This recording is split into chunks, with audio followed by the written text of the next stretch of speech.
Le Burkina Faso, un petit pays enclavé au cœur de l'Afrique, s'apprête à écrire une nouvelle page de son histoire. Le mai, un virage décisif a eu lieu.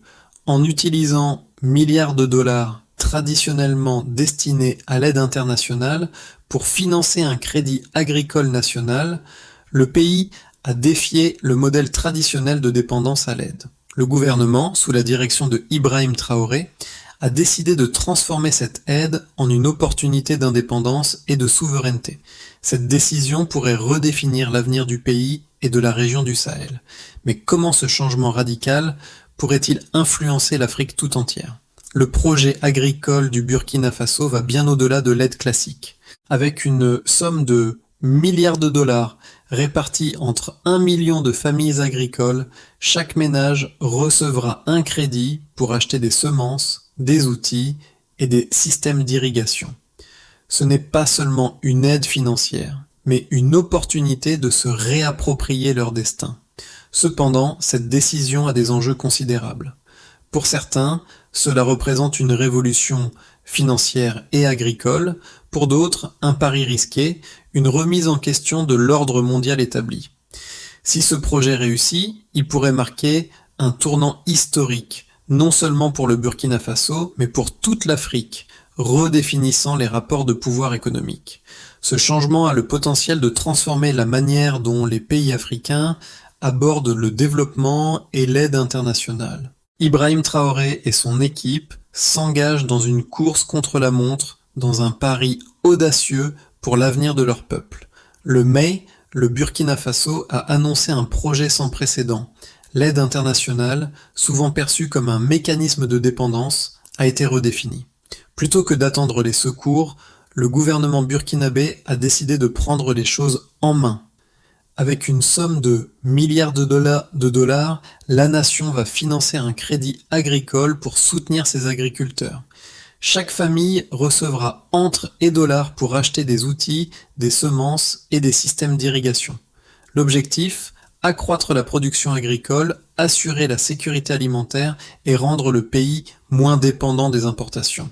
Ce projet se veut une réponse à la crise économique et aux sanctions internationales que le pays a subies pendant des années. Mais l'ambition du Burkina Faso va bien au-delà de la simple amélioration de ses conditions agricoles. Il s'agit d'une réappropriation de son autonomie économique, d'un défi direct au modèle d'aide traditionnel. Le Burkina Faso refuse désormais de se laisser définir par ses créanciers et ses bailleurs de fonds. Ce tournant majeur pourrait bien être le début d'une révolution économique dans le Sahel, un signal clair envoyé aux autres nations africaines. Si ce modèle fonctionne, il pourrait inspirer toute la région et remettre en question les dynamiques de dépendance financière imposées par l'Occident. Mais la question demeure, ce projet sera-t-il couronné de succès ou la route vers l'autonomie sera-t-elle semée d'embûches ? Ibrahim Traoré, le président du Burkina Faso, incarne ce changement radical. Jeune leader avec une vision audacieuse, il a pris la tête du pays en plein tumulte politique et économique. Il n'a pas seulement hérité d'un pays dépendant de l'aide, mais d'une nation en quête de dignité et d'autonomie. Sous sa direction, le gouvernement a pris la décision historique de réorienter l'aide internationale vers un modèle de crédit agricole autonome. Ce modèle pourrait non seulement sortir le pays de la pauvreté, mais aussi en faire un exemple pour le reste de l'Afrique. Le projet ne concerne pas seulement l'argent, mais aussi un changement de mentalité. Traoré et son équipe ont compris que l'autosuffisance commence par l'autonomie financière. La mise en place de puits, pompes solaires et centres de stockage communautaires représente un véritable bond en avant pour la productivité agricole du pays. Le secteur privé et les communautés locales, traditionnellement marginalisées, deviennent désormais des acteurs clés de cette transformation. Les agriculteurs ne sont plus des récipiendaires d'aide, mais des investisseurs dans leur propre avenir. Cette révolution pourrait bien être l'impulsion nécessaire pour faire entrer le pays dans une nouvelle ère de développement durable. La transformation du Burkina Faso a commencé bien avant l'annonce du projet agricole. La population faisait face à des pénuries alimentaires sévères, exacerbées par des conflits régionaux et des sanctions internationales. Les aides humanitaires étaient ponctuelles et souvent inefficaces. Ibrahim Traoré, en tant que leader, a compris que la véritable solution ne résidait pas dans une aide continue, mais dans un investissement direct dans le secteur agricole, le cœur battant du pays. En mai, après des mois de négociations et de préparation, le gouvernement a lancé le programme de crédit agricole en finançant les familles à hauteur de quelques milliards de dollars. Le processus n'a pas été simple. Le pays a dû renforcer ses infrastructures et assurer une gestion transparente des fonds. Mais les résultats sont déjà visibles. L'accès au crédit a permis aux agriculteurs d'améliorer leur rendement, tandis que le système de suivi numérique garantit une gestion transparente des prêts et des remboursements. Ce n'est pas seulement un changement économique, mais aussi social.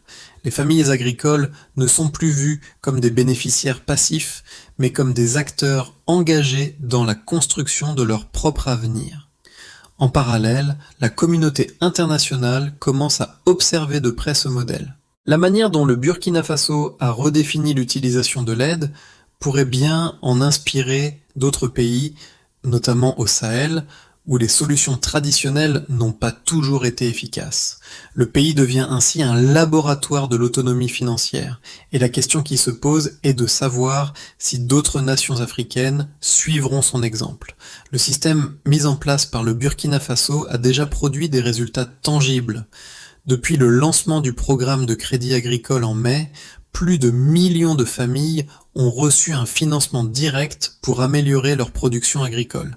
Selon les premières données, la productivité a augmenté de 1% dans les régions ciblées.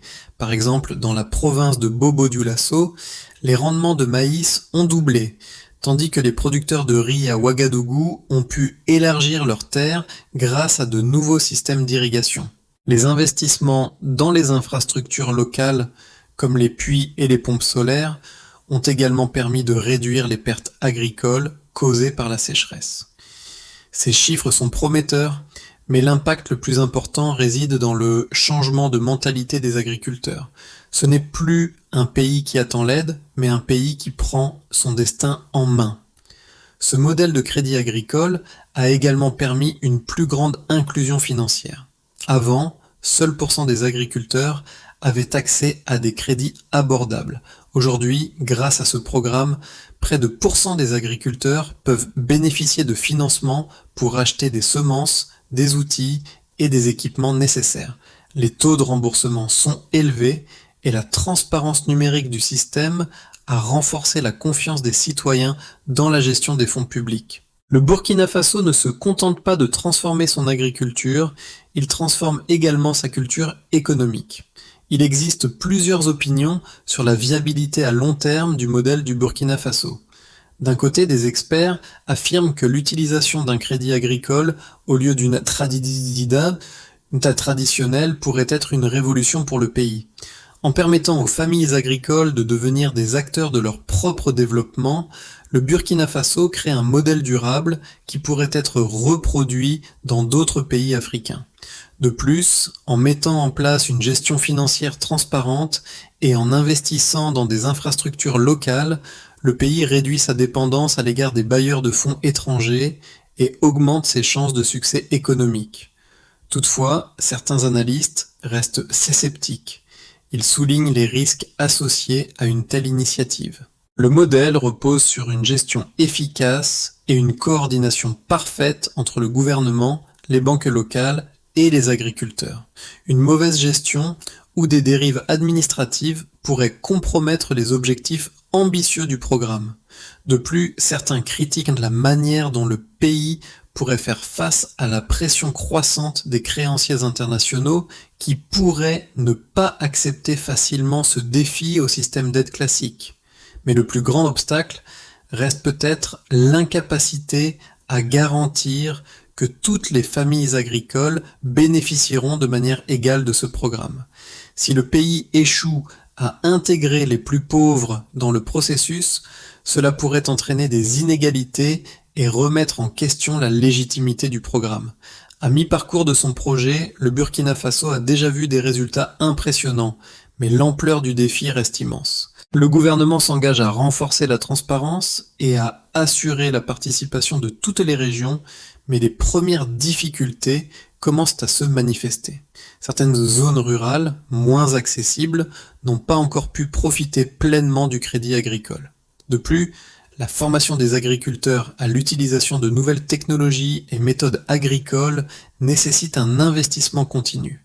Cependant, des signes positifs apparaissent déjà. La confiance des citoyens dans le système de crédit augmente et les pays voisins observent attentivement cette transition. L'impact sur la communauté internationale est également évident, avec des discussions croissantes sur la possibilité de dupliquer ce modèle dans d'autres régions du Sahel. Le Burkina Faso n'est plus simplement un récipiendaire d'aide internationale, mais un leader dans la réécriture des règles économiques africaines. Les effets du programme de crédit agricole du Burkina Faso se font déjà ressentir sur plusieurs fronts. D'abord, l'impact économique est tangible. Grâce à l'accès à des crédits abordables, les agriculteurs ont pu améliorer leur production et diversifier leur culture. Dans les régions où l'irrigation était auparavant un luxe, les pompes solaires ont permis d'irriguer de vastes surfaces de terres arides. Cela a non seulement accru la production alimentaire nationale, mais a aussi créé de nouveaux emplois dans les secteurs de la construction, de la maintenance des équipements et du transport. Deuxièmement, sur le plan social, ce programme a renforcé l'autonomie des communautés rurales. Les agriculteurs ne sont plus de simples bénéficiaires d'aide, mais des investisseurs dans leur propre avenir. Le programme a permis de rétablir un sentiment de dignité et de fierté parmi les populations rurales, souvent marginalisées. Le système de suivi numérique, qui permet à chaque citoyen de suivre l'utilisation de l'argent public, a renforcé la transparence et la confiance. En outre, le modèle burkinabé a eu des répercussions au-delà des frontières. Les pays voisins, notamment le Mali et le Niger, et ont commencé à envisager des systèmes similaires pour financer leur propre développement agricole. Ce modèle est devenu un exemple de ce que l'Afrique peut accomplir par elle-même sans la tutelle de l'aide internationale. Mais le plus grand changement réside dans la mentalité. Le Burkina Faso est passé d'un pays en quête d'aide à un pays qui forge son avenir de manière indépendante. Dans les 6 à 12 prochains mois, le Burkina Faso aura plusieurs choix à faire pour garantir la pérennité de son modèle économique. Dans le scénario le plus optimiste, les agriculteurs continueront d'améliorer leur rendement grâce à l'accès au crédit agricole. Le pays pourrait connaître une augmentation de sa production alimentaire de 1% et les revenus des exportations agricoles pourraient augmenter de manière significative, réduisant ainsi la dépendance aux importations. Le gouvernement pourrait alors utiliser une partie de ces revenus pour investir dans d'autres secteurs, comme l'éducation et la santé, renforçant ainsi la résilience économique du pays. Dans un scénario intermédiaire, les difficultés logistiques et la résistance à l'adoption des nouvelles technologies pourraient ralentir les progrès. Les inégalités régionales pourraient également se creuser si certaines zones ne bénéficient pas de manière égale du programme. Enfin, dans le pire des cas, le système de crédit agricole pourrait rencontrer des obstacles majeurs, une mauvaise gestion des fonds, des conflits internes ou une pression internationale accrue pourrait compromettre l'efficacité du programme. Le gouvernement devra faire face à des choix difficiles pour maintenir l'équilibre entre développement et stabilité. Toutefois, quelle que soit l'issue, le Burkina Faso aura déjà montré qu'il existe une autre voie pour l'Afrique, celle de l'autonomie financière et de la souveraineté. L'histoire du Burkina Faso n'est pas seulement une transformation économique, mais une véritable révolution de la dignité. Les agriculteurs, qui étaient autrefois considérés comme des bénéficiaires d'aide, sont désormais les acteurs principaux de leur propre destin. Cette transformation pourrait inspirer d'autres pays africains à prendre des mesures similaires. Si un petit pays enclavé, avec des ressources limitées, peut se redresser en réorientant l'aide internationale vers un modèle de crédit agricole, qu'est-ce qui empêche d'autres nations africaines de faire de même ? Cette question trouve un écho particulier dans les régions du Sahel, où les défis de la sécheresse et de l'insécurité alimentaire sont omniprésents. Pour les citoyens burkinabés, ce modèle est plus qu'une solution économique, c'est un changement de paradigme. Ils ne sont plus dépendants des décisions politiques extérieures. Au contraire, ils participent activement à la construction de leur avenir. Mais au-delà des résultats économiques, cette transformation a un impact profond sur la manière dont les Africains se perçoivent eux-mêmes.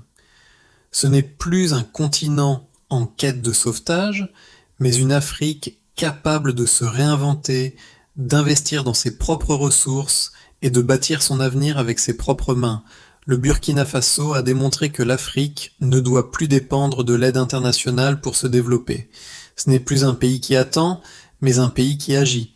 Les agriculteurs burkinabés, auparavant dépendants de l'aide, sont désormais les moteurs de leur propre avenir, investissant dans leurs terres, leur avenir et leur famille. Ce changement va au-delà des simples chiffres de productivité agricole. Il s'agit d'une transformation de l'âme même du pays. Ibrahim Traoré et son équipe ont prouvé qu'un autre avenir est possible, un avenir où l'Afrique décide de son propre destin. À l'instar de ces agriculteurs qui récoltent les fruits de leur travail, l'Afrique tout entière commence à récolter les fruits de sa propre indépendance. Le Burkina Faso est le symbole d'une Afrique prête à se réinventer. Une Afrique qui n'attend plus l'aide extérieure, mais qui façonne son avenir avec ses propres ressources. Le modèle burkinabé n'est qu'un début. Ce que le Burkina Faso a accompli peut être répété dans toute l'Afrique. Il est temps de repenser notre approche de l'aide et du développement. Ne devrions-nous pas, nous aussi, croire en nos capacités à nous construire un avenir durable et autonome ? Ce n'est pas une question de ressources, mais de volonté et de vision. Si vous croyez en cette transformation, si vous souhaitez voir une Afrique indépendante, capable de se gérer elle-même, alors rejoignez-nous dans ce mouvement. L'avenir de l'Afrique est entre nos mains et chaque action compte. Partagez cette histoire, inspirez d'autres à prendre exemple sur le Burkina Faso et ensemble ouvrons la voie à une Afrique plus forte et plus résiliente.